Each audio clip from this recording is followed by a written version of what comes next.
하나님을 경외하고 그 음성에 순복하며 그렇게 주님과 동행하는 사람이라면 마지막 때의 징조, 휴거, 짐승의 표 등등 마지막 때를 강조하는 이런 부분을 특별히 인식하지 않고 산다 해도 사실 크게 문제될 게 없습니다. 하지만 그럼에도 성경은 주님의 다시 오심을 분명하게 강조하면서 그날을 사모하고 준비하며 기다려야 한다고 말씀합니다. 마지막 때라는 사실을 인식함으로써 더 깨어있고 주님 앞에 나아갈 수 있는 원동력이 되는 게 사실이기 때문입니다. 성경에 가장 많이 예언되어 있는 타임라인이 바로 예수님의 재림의 때라는 사실은 마지막을 사는 그리스도인에게 있어서 주님의 재림이 얼마나 중요한지를 말해주고 있고, 그래서 우리가 반드시 중심에 두고 살아야 합니다. 다만 이 마지막 때를 바르게 분별하고 준비하기 위해선 경계해야 할 두 가지가 있습니다. 첫 번째는 그 정확한 때와 시기를 우리가 알 수 없다는 것입니다.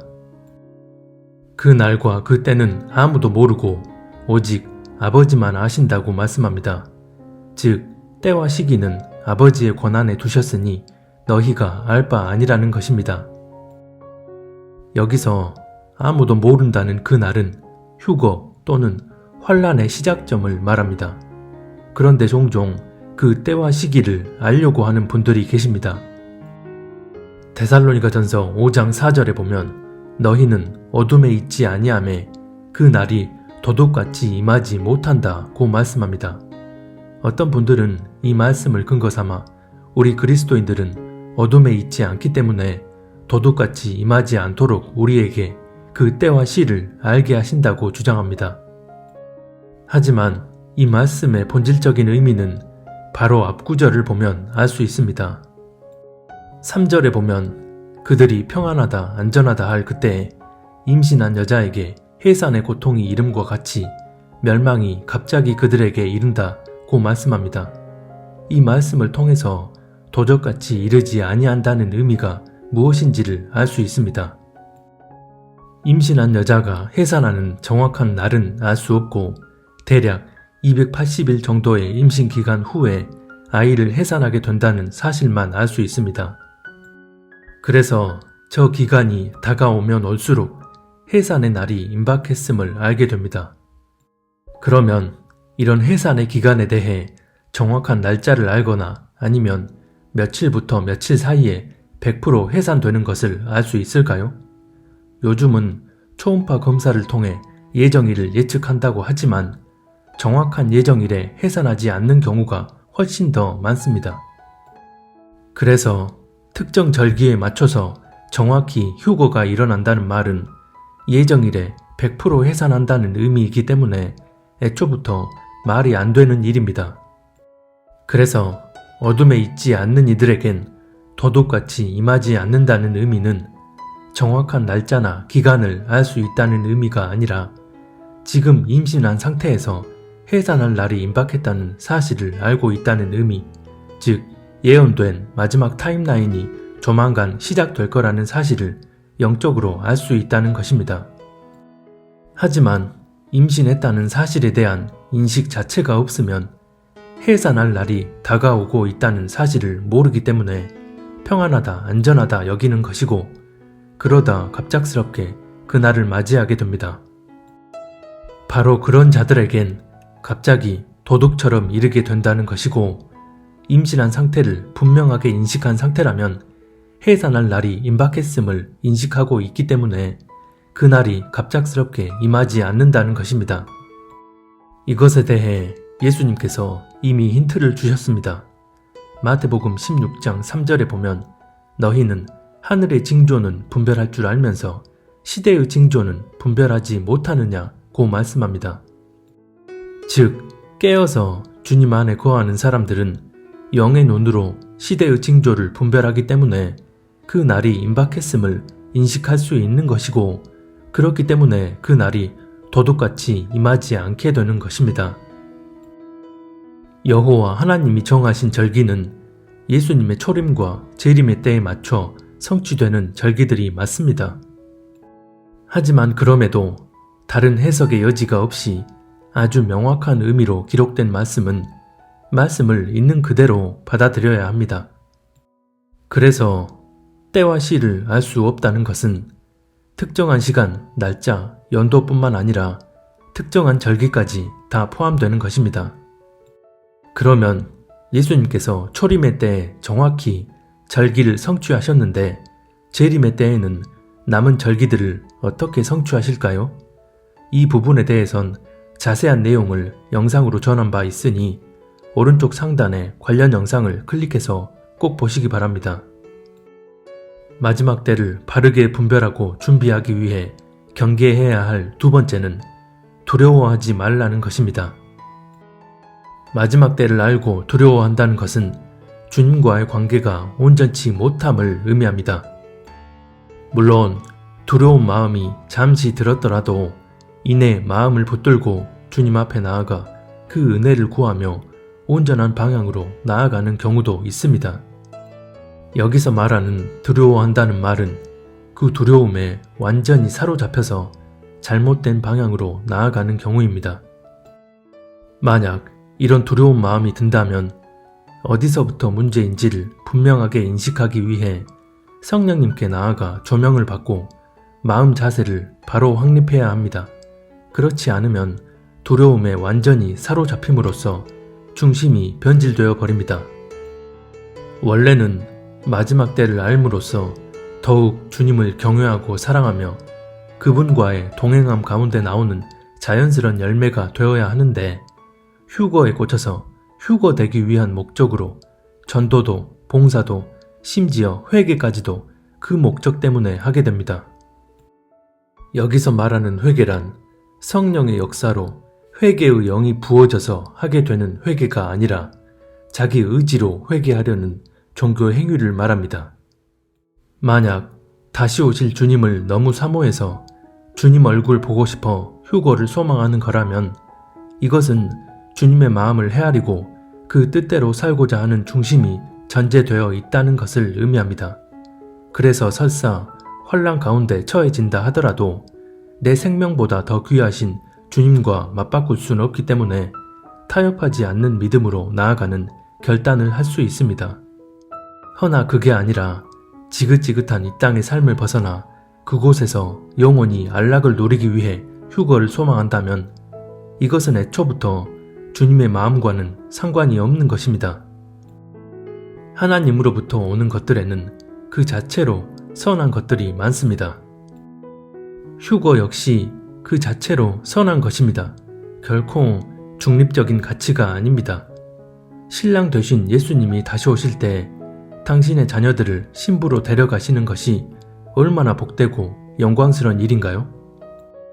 하지만 아무리 선한 것이라 하더라도 본질이신 예수님을 제껴놓고 휴거 자체에 모든 포커스를 둔다면 휴거를 바라는 그 소망은 아무런 의미도 가치도 없는 것입니다.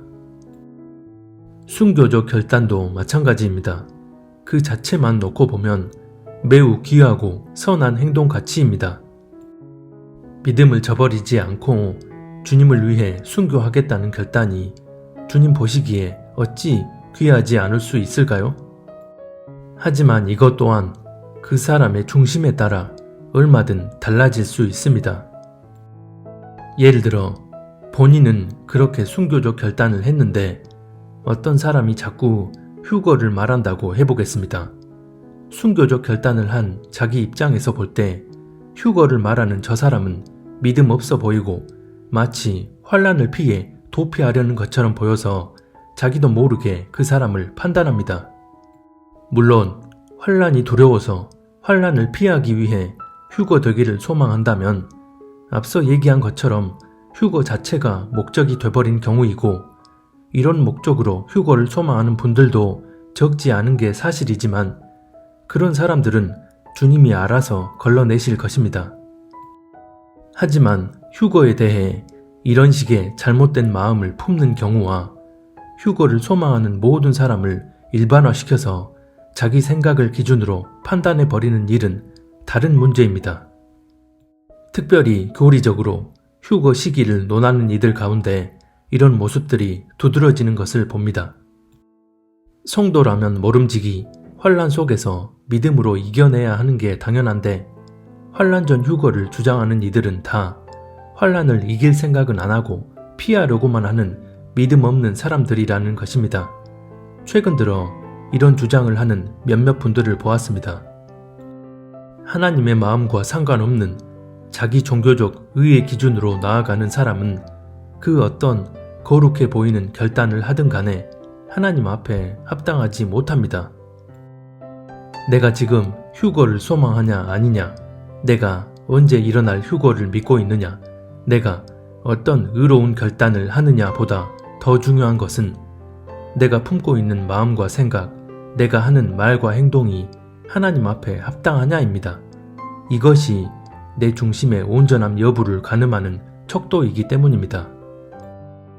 환난 속에서 믿음을 지켜내거나 순교하는 일은 내 결단만으로 가능한 게 아니라 성령님이 역사해 주셔야만 가능합니다. 환난 속에서 믿음을 지켜내려는 결단이나 죽음을 각오하는 순교적 결단을 하는 것 자체는 귀한 일이 맞지만 그 결단 속에는 반드시 내 중심이 하나님 앞에 합당해야만 실제 현실을 맞닥뜨렸을 때 그 결단이 빛을 발하게 됩니다. 그런데 이런 의로운 믿음의 결단마저 자기 의가 누룩이 되어 틈타게 되면 그 누룩이 어떻게든 내 중심을 변질시킵니다. 로마서 10장 2, 3절은 이렇게 말씀합니다. 내가 증언하노니 그들이 하나님께 열심히 있으나 올바른 지식을 따른 것이 아니니라. 하나님의 의를 모르고 자기 의를 세우려고 힘써 하나님의 의에 복종하지 아니하였느니라. 외적으로만 보면 하나님께 열심히 있어 보이지만 실상은 올바른 지식, 즉 위로부터 부어지는 지혜로 인한 행함이 아니기 때문에 하나님의 뜻하신 섭리는 알지 못한 채 자기 종교적 기준대로 행하려 함으로써 오히려 하나님의 뜻을 거스르게 된다는 것입니다. 마태복음 26장에 보면 예수님이 잡히시기 전 베드로에게 오늘 밤 닭 울기 전에 내가 3번 나를 부인하리라 고 말씀합니다. 그러자 베드로는 이렇게 얘기합니다. 내가 주와 함께 죽을지언정 절대 주를 부인하지 않겠나이다. 실제로 그 상황이 닥치자 베드로는 예수님을 저주하며 부인해버립니다. 그럼 베드로가 당시에 했던 그 말이 상황이 닥치면 예수님을 부인할 걸 알면서도 일부러 속이고 했던 말일까요? 아닙니다. 본인은 진짜 그런 상황이 닥치면 죽음을 각오하더라도 주님을 부인하지 않겠다는 진심 어린 마음으로 한 말이었습니다. 그런데 막상 실제 상황에선 결단한 대로 행하지 못했습니다. 본인 스스로 그 어떤 거룩한 결단을 했다 한들 실제 그 일을 이룰 수 있게 도우시는 분은 성령 하나님이시기에 성령의 은혜가 임하지 않으면 인간 스스로는 도저히 할 수 없는 일이기 때문입니다. 그래서 베드로는 성령의 은혜 없이 스스로 순교적 결단을 했을 때는 예수님을 부인했지만 성령 안에서 사도로 거듭난 후에는 믿음의 결단 속에 성령의 은혜가 임하여 십자가에 거꾸로 매달려 순교하게 됩니다.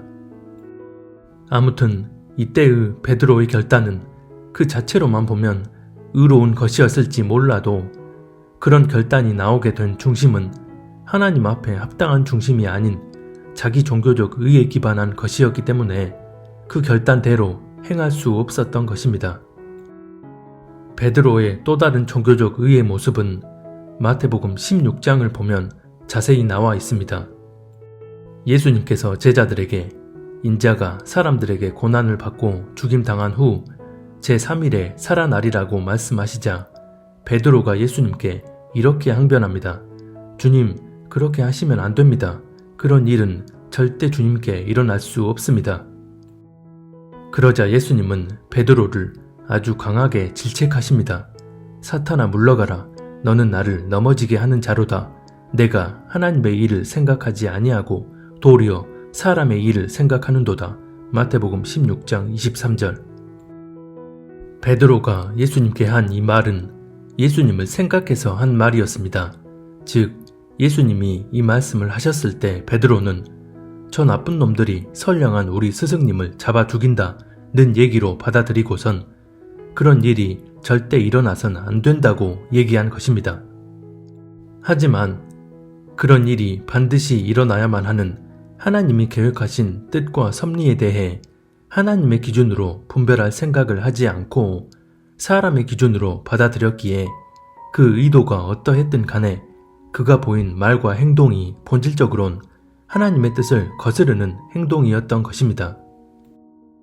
그래서 예수님이 베드로에게 하신 말씀의 본질적인 의미는 네가 지금 한 그 말은 너의 종교적 의에서 비롯된 말이고 그 종교적 의는 사탄이 원하는 바와 정확히 일치하기 때문에 실상은 하나님의 일을 방해하고자 하는 악한 행동이라는 것입니다. 베드로에게 이 말씀을 하신 후 뒤이어 예수님은 이렇게 말씀하십니다. 누구든지 나를 따라오려거든 자기를 부인하고 자기 십자가를 지고 나를 따를 것이니라. 베드로에게 그렇게 말씀하신 직후에 이 말씀을 하신 이유가 뭘까요? 자기를 부인한다는 것은 자기 의의 기준에 따른 생각과 판단 등을 철저히 내버리는 것을 의미하고 그렇게 될 때 비로소 살아계신 하나님의 뜻을 헤아리고 그 뜻대로 나아가는, 즉 예수님이 가신 길을 나도 갈 수 있게 되기 때문입니다.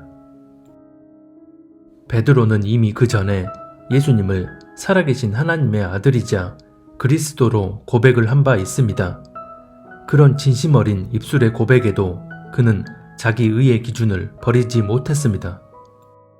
이는 다시 말해 입술로는 얼마든 하나님을 아버지라 예수님을 주님이라 고백할 수 있지만 그런 입술의 고백만 한다고 해서 자기 의의 기준을 버리고 하나님의 뜻대로 나아갈 수는 없는 것입니다.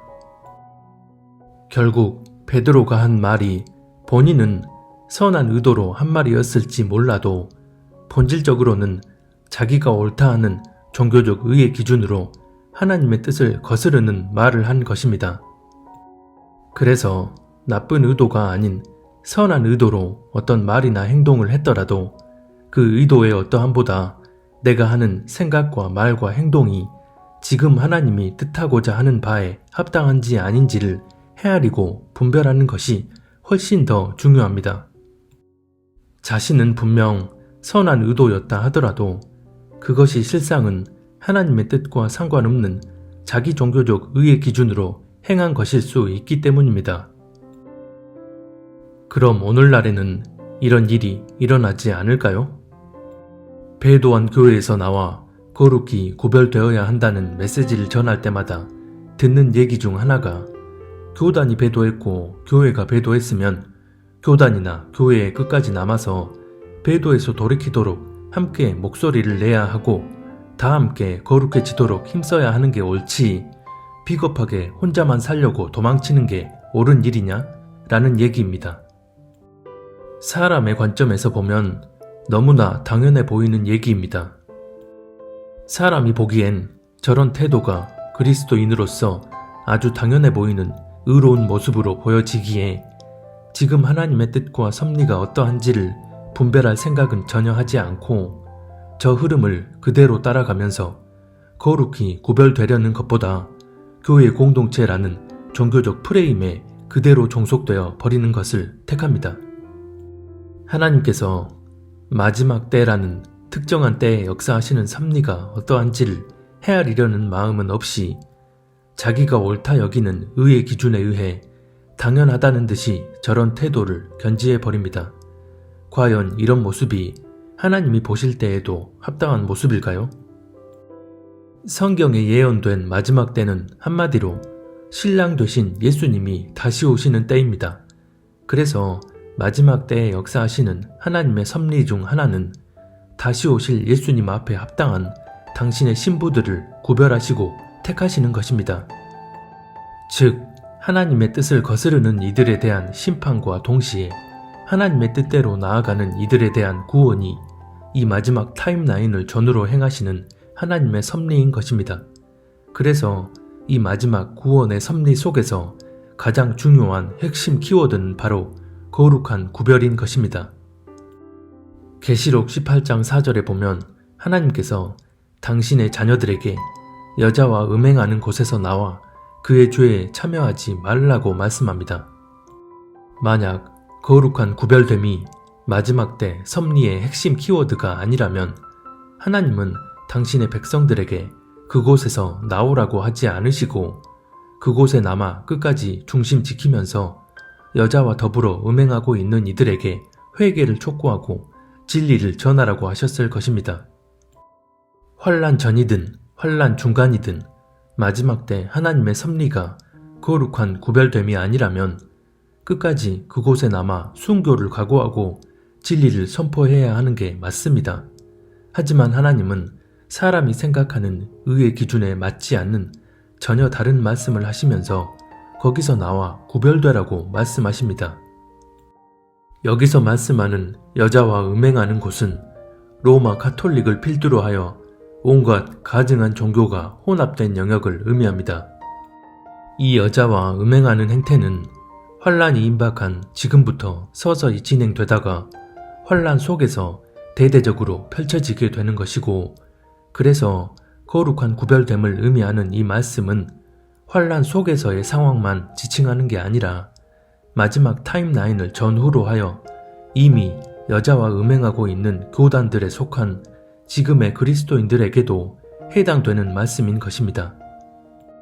하지만 대부분의 그리스도인들은 겸비한 마음으로 하나님께 나아가 그 뜻을 구하려 하진 않고 혼자만 살려고 교회를 나오는 건 비겁한 짓이고 교회에 남아서 끝까지 회개를 외치고 다 함께 거룩해지도록 힘써야 한다는 자기 의의 주장만 합니다.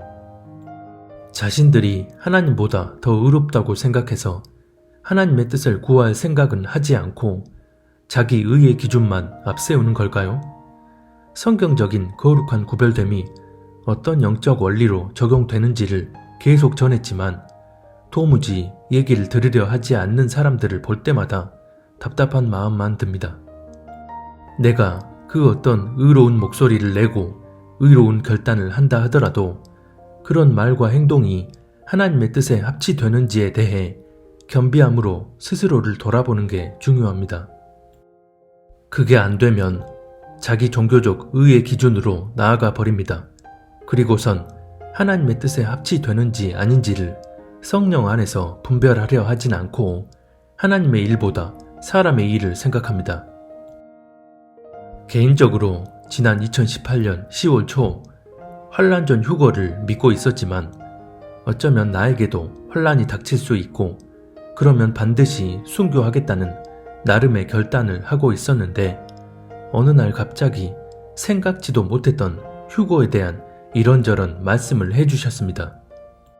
그리고 얼마 후 성경을 읽는데 그 전까진 전혀 보이지 않던 부분을 보게 해주셔서 말씀해 주신 그대로를 성경으로 확증해 주셨습니다.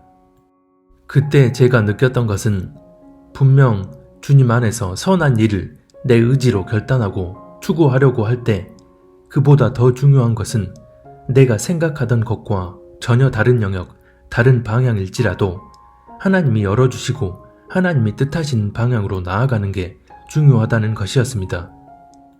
그래서 우리에게 가장 중요한 것은 휴거를 소망하는 것도 순교적 결단을 하는 것도 어떤 의로운 행동을 우리 스스로 하는 것도 아닙니다. 지금 내 중심이 어떠한지를 하나님 안에서 분명하게 조명받고 바로 지금 나에게 원하시는 하나님의 뜻을 헤아리고 오직 그 뜻대로만 나아가는 것입니다. 이런 중심이 기반되어 있다면 휴거를 간절히 소망하지 않아도 휴거가 언제 일어날지를 몰라도 주님 다시 오시면 당신의 마음에 합한 신부로 데려가실 것입니다. 그리고 이런 중심이 기반된 상태에서 이루어지는 믿음의 결단이라고 한다면 성령께서 역사해 주셔서 환란 속에서도 믿음을 지켜낼 수 있을 것입니다. 하지만 그 어떤 의지적 결단이 있다 해도 중심이 온전하지 않으면, 즉 지금 하나님이 뜻하신 방향과 다르다면 성령께서 역사하실 수 없으니 순교는커녕 믿음조차 지켜낼 수 없습니다. 그래서 어떤 선한 것을 추구하고 선한 일을 결단하기 이전에 내 중심을 온전히 지키는 것이 먼저입니다. 그런 후에 지금 나에게 원하시는 주님의 뜻을 헤아리고 그 뜻대로 나아가야 합니다. 그렇게 되면 복음을 전하는 일이 너무나 귀한 일이라 생각돼서 밖에 나가 열심히 전도하다가 성령님이 집에 가서 남편 저녁밥 차려주라는 마음의 감동을 주시거나 그렇게 말씀하시면 내 머리론 전혀 이해가 안 되지만 그 말씀대로 순종하게 되는 것입니다. 하지만 이미 자기가 생각하는 의의 기준이 거룩한 모양을 하고 그 내면을 완전히 지배한 상태이기 때문에 지금 살아계신 하나님의 뜻을 헤아리고 분별하려는 겸비함이 완전히 상실되어 버린 현실입니다. 전심으로 하나님을 사랑하고 경외하며 겸비함으로 자신을 돌아보는 중심이 전제되지 않으면 내가 그 어떤 선한 것을 소망하고 그 어떤 의로운 결단을 하고 목소리를 낸다 해도 그것들이 나를 주님께로 인도하지 못합니다. 우리 주님 곧 다시 오십니다. 주님이 다시 오실 때 주님의 마음에 합한 신부들은 바로 삶 가운데 나오는 생각과 말과 행동들을 의식하며 주님이 뜻하시는 방향으로 주님과 동행하는 이들입니다.